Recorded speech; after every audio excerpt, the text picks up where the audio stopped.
Further amendments. Chairman Rudd, you're recognized. Thank you, Mr. Speaker.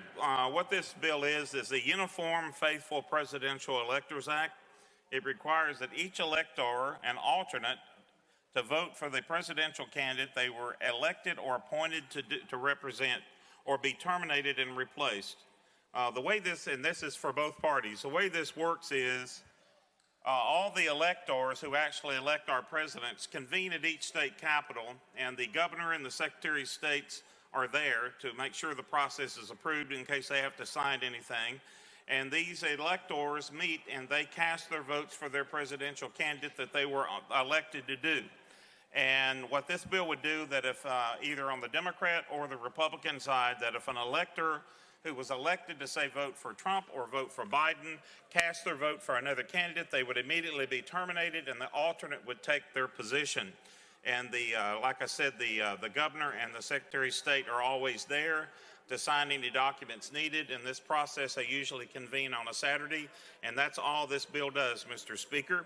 And with that, I renew my motion. Chairman Rudd renews his motion. Any discussion on the bill? Representative Pearson. Thank you so much, Speaker. And sponsor, I think I am supportive of this bill. Just one piece of clarity. Would this prevent sort of the fake electors that happened with the former President Trump from happening? Chairman Rudd. I'm not sure. You have to explain. Representative Pearson. Thank you. So 2 days before, there's an article about this. 2 days before the January 6th insurrection, the Trump campaign's plan to use fake electors to block President-elect Joe Biden from taking office faced a potentially critical hiccup. The fake elector certificates from 2 critical background states were stuck in the mail, believe it or not. So Trump campaign operatives scrambled to fly copies of the phony certificates from Michigan and Wisconsin to the nation's capital, relying on a haphazard chain of couriers, as well as help from 2 Republicans in Congress to try to get the documents to then Vice President Mike Pence while he presided over the Electoral College certification.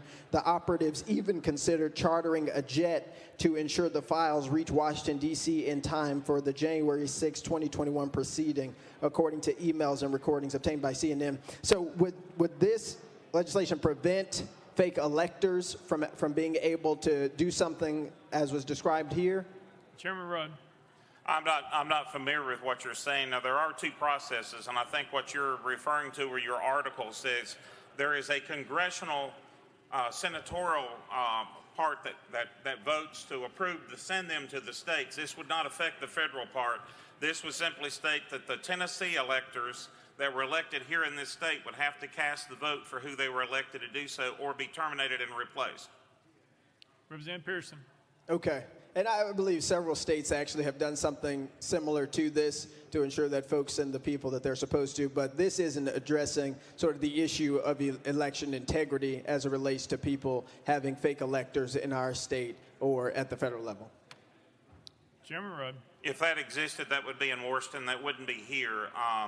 On both sides in the last election, we had both Democrat and Republican electors attempting to cast votes or casting votes for candidates other than the ones they were elected to do so. So this would address that problem to make sure it never happened here. And to date, it has not happened here to my knowledge.